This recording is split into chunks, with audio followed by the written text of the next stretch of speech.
Welcome back to Z to Z. I'm your host, Lee Picasso. We are now at episode 18. If you're a first-time listener to this podcast, we are a franchise podcast that is focused on providing information to Z's by Z's. So let's talk Z to Z.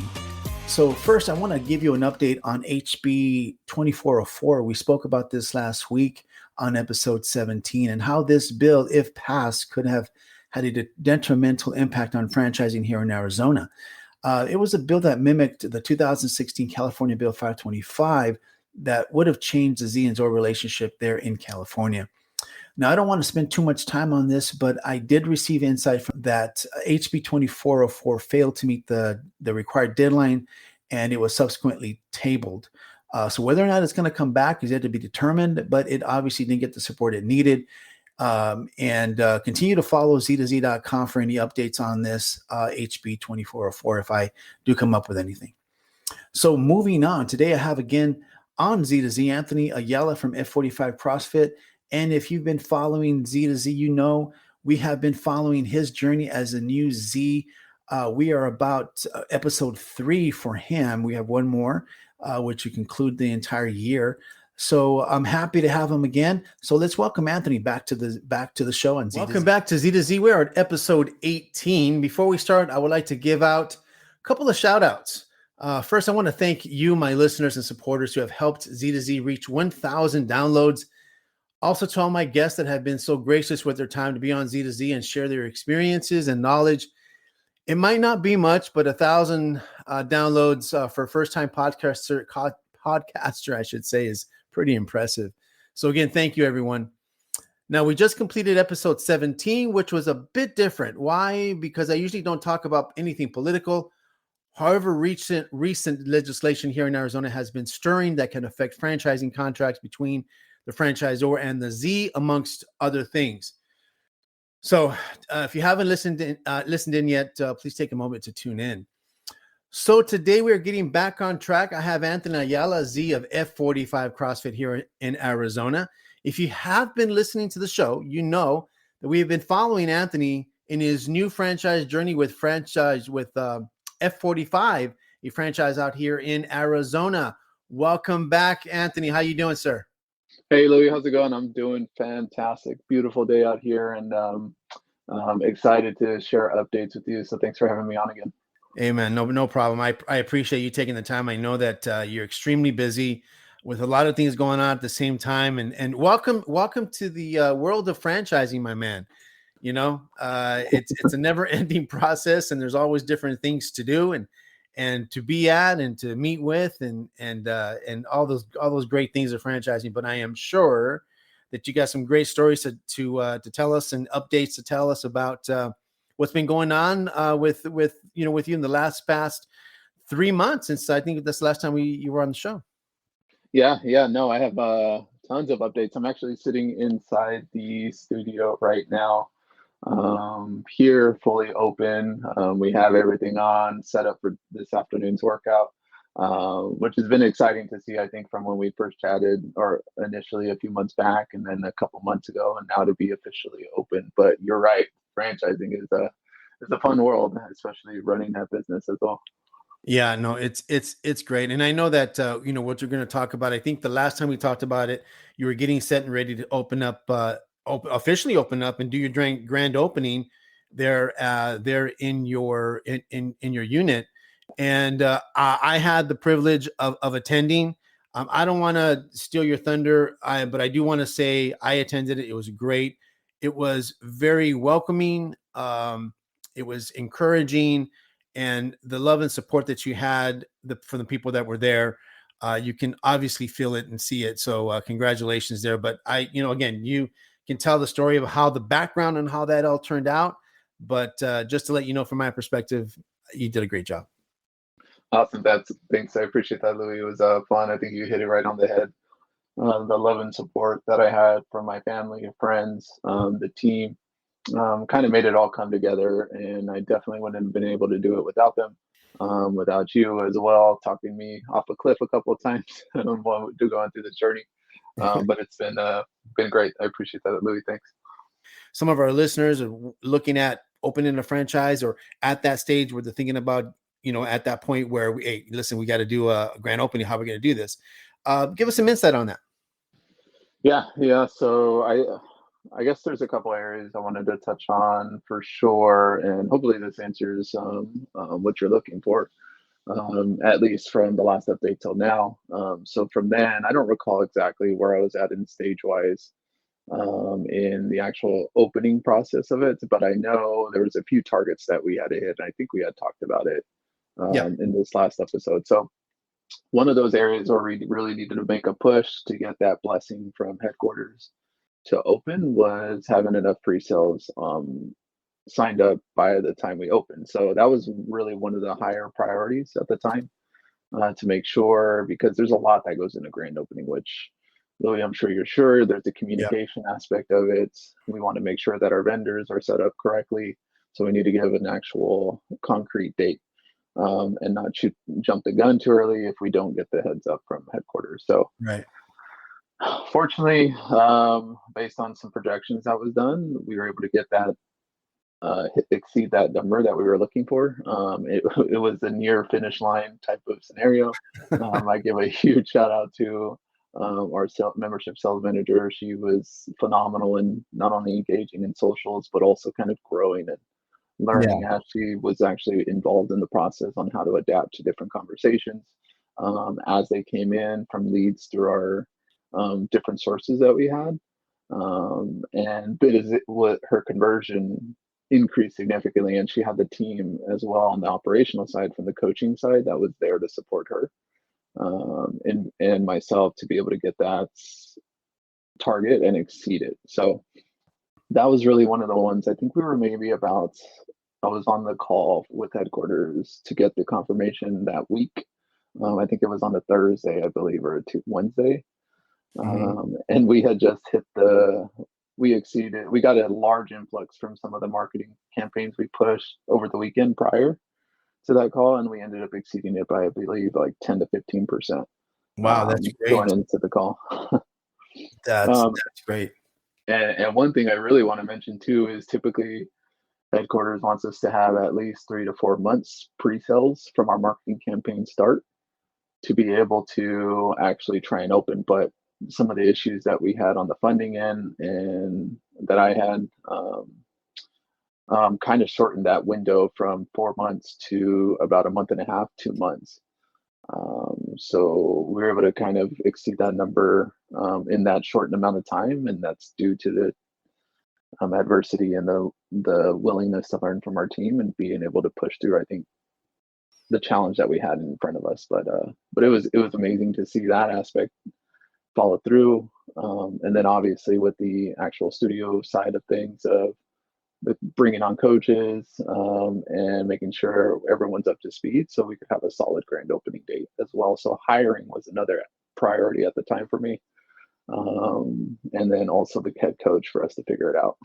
Yeah. No. I mean, that's impressive, and it's impressive, really, of your marketing person that you brought on to really accomplish that, because I know that you're busy outside of your franchise now, and so you're not right now. You're not putting 100% into it as you probably would like to, but having that key person there support you outside and taking up the slack, I think it's extremely important. And I think that it's great to know that I don't know how many people you had to interview before you went to her or got to her, but my God, I mean, that is a blessing in itself, because she helped you get like you said, cross that finish line.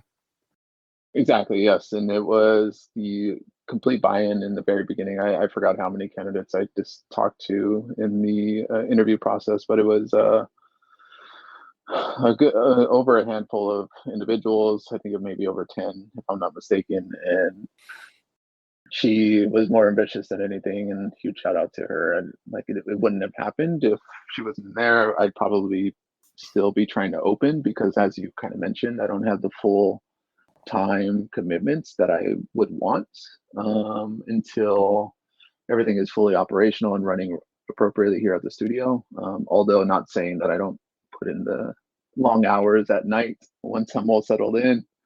and working through the fun back administrative side of things. But yeah, she was been able to make that happen where I wasn't able to actually accomplish it. Yeah. Well, yeah, no, I think teamwork. I think that's that's Mhm. that's the that's the key word here is teamwork, because you got to have that synergy with somebody that you're working with. And if you don't have that right person from the beginning to help you through the process and create that synergy that you need, and that teamwork that is needed to get through to the other side of the finish line, Mhm. it just, if you don't have that, man, it just makes things a lot much more harder. But when you do have it, it makes things go. I mean, not that they're going to be any easier, but they're less frustrating. There's less stress. um, Again, you are going to have all that, but it's not going to be as prevalent as if you would have to keep track of somebody on a day in day out basis, and making sure that they're doing what they're supposed to do. So kudos to you for doing that, because that is a huge step forward, in that perspective. Now, you talked about employees and coaches, what have you, and are you up to speed with that? Have you met your quota as far as what you want to do and have employees internally? I actually am. So it's kind of funny. The leading up to the grand opening, I was a little actually. I'll be completely honest. I was a little concerned that wasn't at the staffing levels needed to actually fully operate for our class times, or I'm sorry, our session times.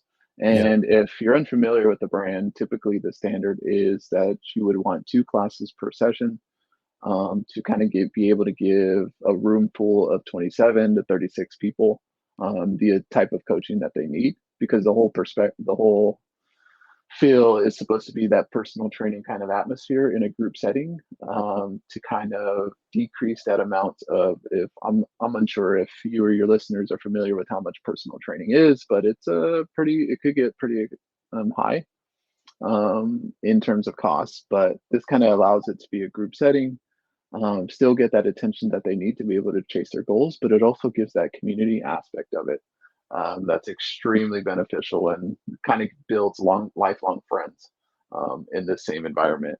But leading up to it, as I kind of mentioned, I was a little concerned because I was about 4 coaches short, 4 to 6, which is quite a bit when you're a week or two out before your actual grand opening date.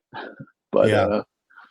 but fortunately, I was able to run some campaigns to get the applicants necessary.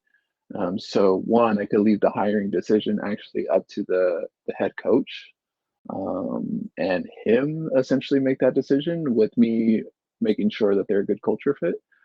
Um, so we were able to make a push there to be able to get employees and those coaches that are a huge piece of the product onboarded in time so they could actually support the full-time schedule starting from grand opening forward. Yeah. Yeah. So we had to cram training, which we didn't want to make sure that we just hired anybody, because we wanted to make sure it was still hitting the standards that we were looking for. But what we did was cram training and be able to get everyone onboarded, and still, even in that first week of training or for the first week of opening, we were able to get everyone trained and onboarded and ready to go. Yeah. I mean, me being there, I would have never known that you were short on some coaches. I would have never known that. I would have never known. I mean, the coaches that I did see there seemed very responsive, responsible, and full of energy, Mhm. and I mean, just full of spirit. And I think that you've developed so far, and early on, that sense of culture that's Mhm. important for you to establish right away off the bat.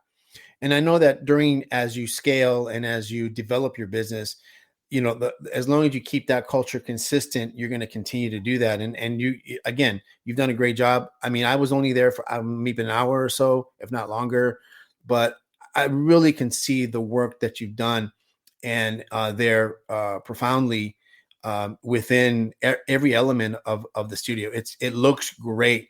The studio looks great. The build out was great. The way it looks was great. And I think as you continue, I think you're going to add more things to it. Obviously, you're going to make it a little bit more,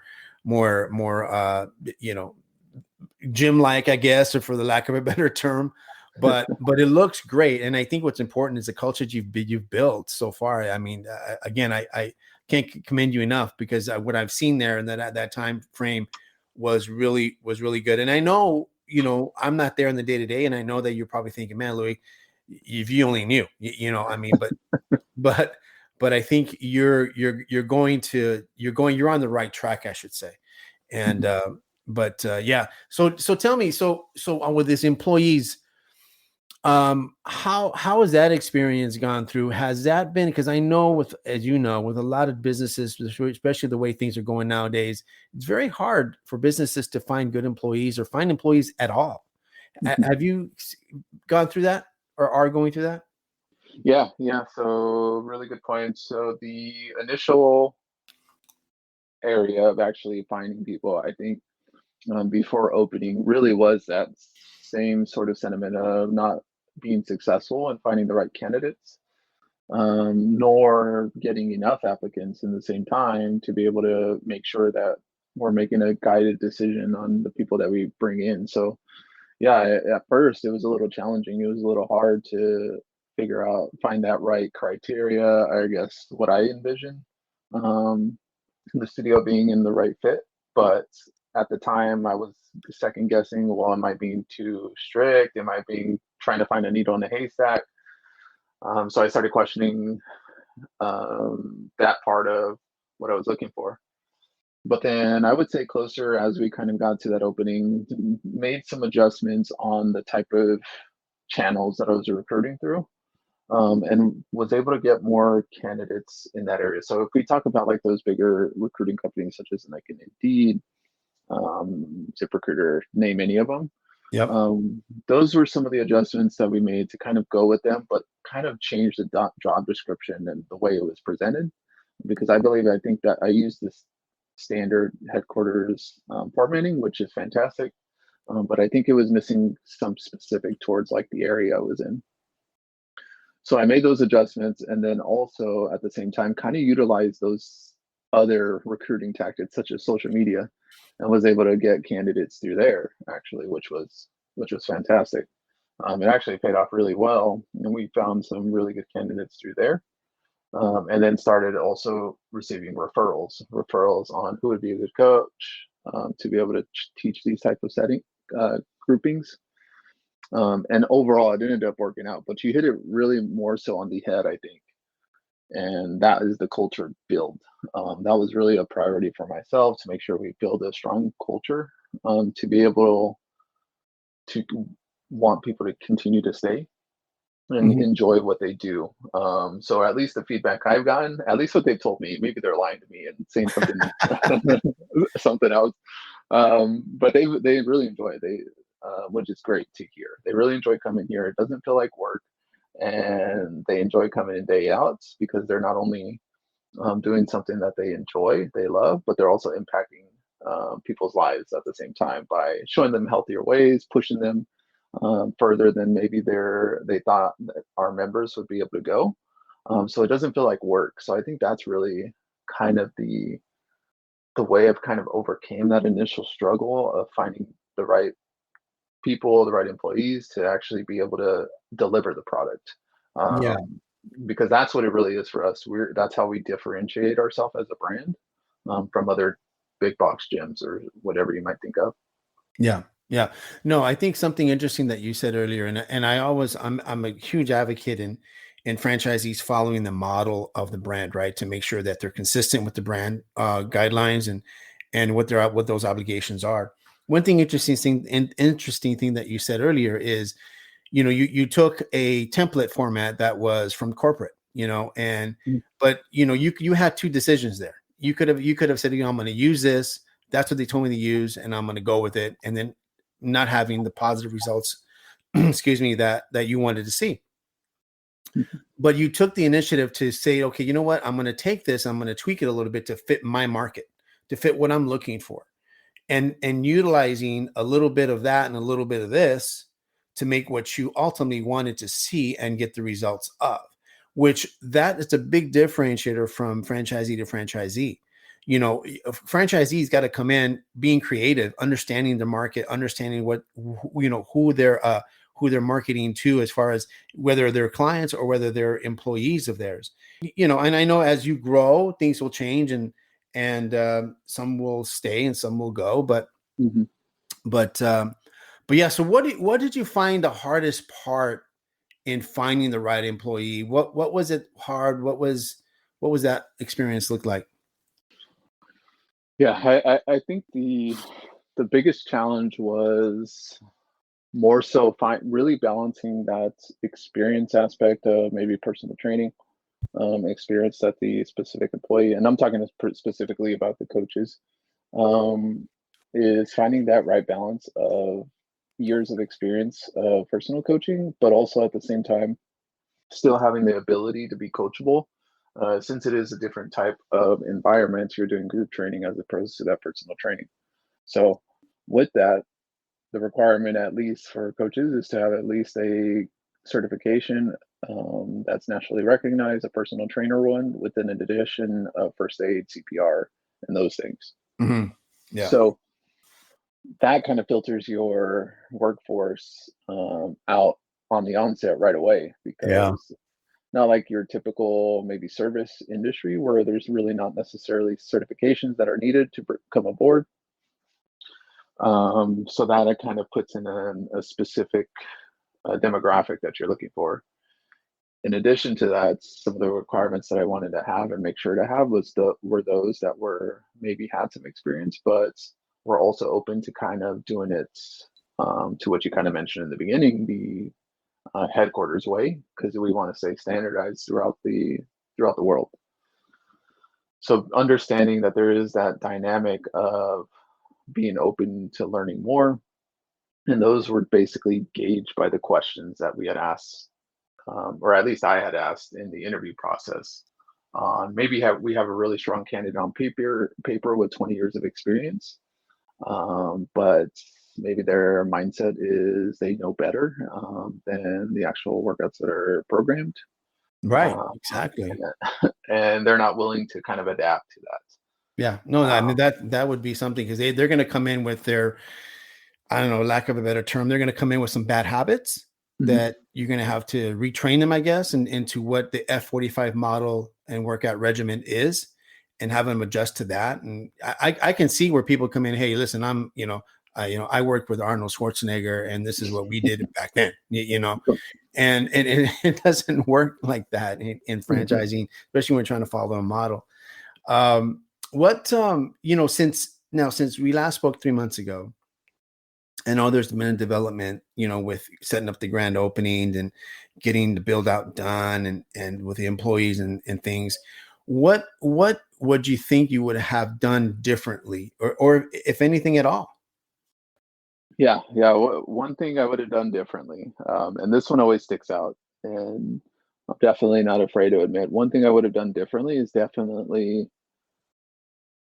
made sure that my ducks were in a row. I know you could only forecast so far in advance, but would have been to make sure funding was secured on track in the front end, so I could get a lot of the marketing aspect, the pre-sales done with that full 3 to 4 months. Mhm. That would have been great. That would have honestly relieved a lot of the quote unquote push.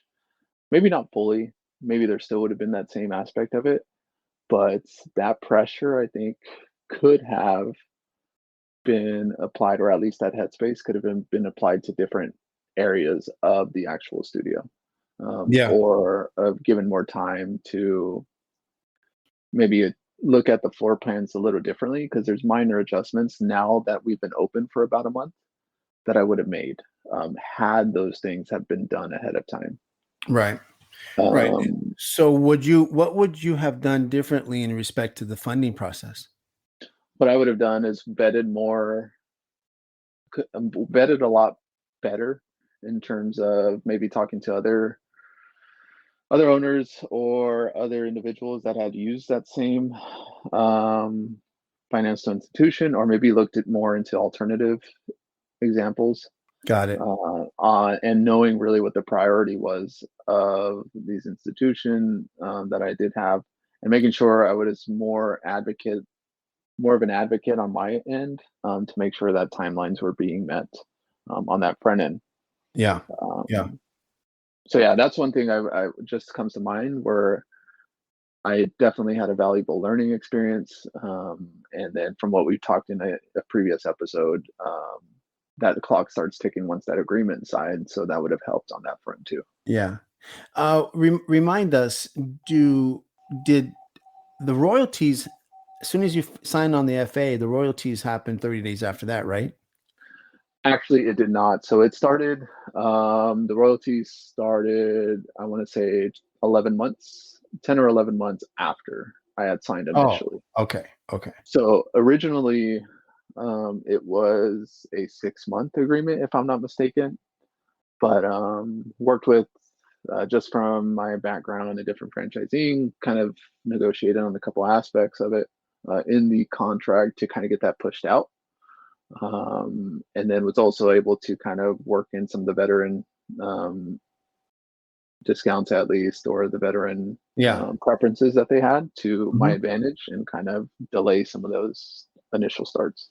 Oh, good, good, good. Yeah. All right.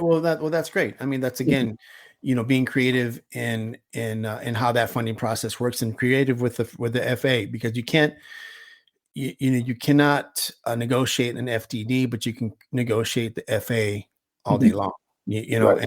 And it's important. Some franchisees that are going to go into this really don't understand that part of it, but if you have a good franchise consultant with you, coach, or a franchise attorney, or both, you're gonna know that's that's always on the table there. So that's good, man. That is a great lesson. And it's something that is not ongoing, that happens at that front end part of it. And so it's not something that's going to linger on for some time. It's one and done. You saw it, you did it, it happened. Now you're going to move from it, and work on what you have, and that's so. Now that you've gone through this, we're on what, three? I think we're on the third episode. We have one more episode left for you, Mhm. with you. And so, has it set in yet, man, that you're a brand new Z, that you got this? Has it really come and slapped you in the face that, man, this is reality? Um, I don't, I don't know, honestly. I don't know. I don't know if it slapped me in the face yet. But I understand that it's a whole new ball game, and I'm excited for it. Honestly, I really am. There's those days which I'm sure people go through. I'm hoping that I'm not the only one that goes through this, but sometimes I take a look back in the mirror and I'm like, wow, I signed an agreement that I am not only obligated for financially in certain areas, but also I'm impacting the teams here's lives because they were working here. So it's one, a lot of pressure, but two, it's also very exciting at the same time to be able to have the opportunity to do this and say that I'm excited to not only exceed these obligations and do really well, but also really impact the lives of others that are here working at the studio in the journey forward, because the goal is to open up multiple studios so they could have that advancement and that opportunity as well to pursue their career dreams. Even like you said in the beginning, that it's not maybe their long-term goal. Maybe this is going to help them get to their long-term goal in whatever that is, same industry, different industry, that I'm able to kind of provide that aspect or that opportunity now to help them excel in the field. Because that's really my main purpose, is to help others. And has it hit me in the face yet? I think so. But I'm sure as we continue to operate and we Yeah. continue to learn some things, and it'll continuously get slapped in the face here and That is true. That, there. that that is true. As you know, but it's great. It is a continuous reminder that you are a Z. You got the responsibility not only of internally of your employees and all that, but you really have a responsibility to your community, really. Exactly. And once you start to focus on that and focus on your community, you're and internalizing what your responsibilities are. That's going to equate to, excuse me, to success, and as long as you stay on track and move that. Now, I think I may have some breaking news here. I'm not quite sure. You just said that one of your goals or something about having additional units. Mm-hmm. So is that something you'd like to do down the line? Yeah, that's I don't know if I would call it breaking news, but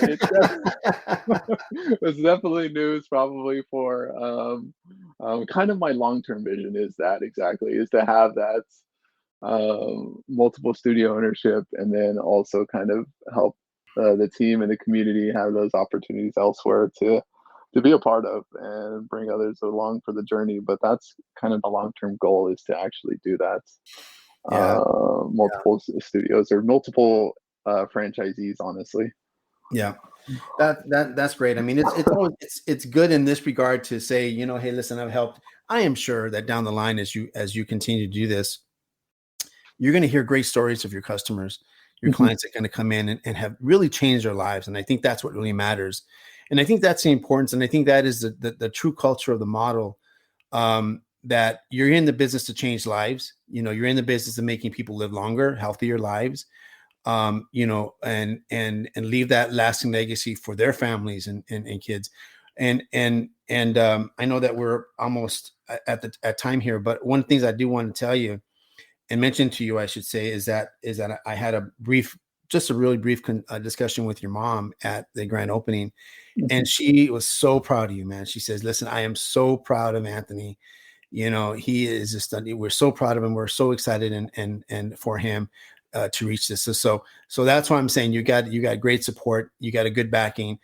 My man, you have no excuses. You're gonna succeed.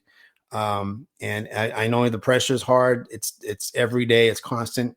But as long as you stay focused on what the true reality of what this is helping people get better and helping themselves get better. I think if you focus on that, stay on track with that, everything else is going to come to play. So I commend you for that.